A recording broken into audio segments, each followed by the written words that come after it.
Hi, it's me again with Corel Tips and Tricks. I had a question on an email.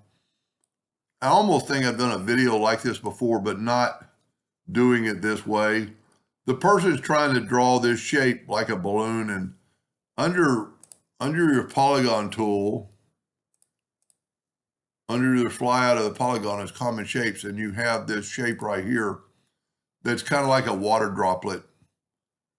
And if you draw it, no matter which way you draw it, it's going to have the point up. That doesn't really matter because you can always mirror it. But it doesn't look like a balloon like this one does.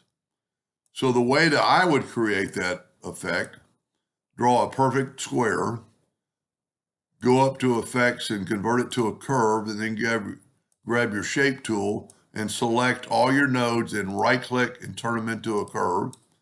Then select these two nodes, hold down your shift key and grab that. So now these three nodes are connected or selected, and we're going to hit delete. And then to get it upright, just go up here and rotate it at negative 45 degrees, and you have that shape. Pretty simple, pretty easy. And you can do I'm almost positive I made a way to make a balloon before, but I don't think I've ever made one using that square. Anyway, I hope that helped them a little bit and somebody in the future, and thank you for watching.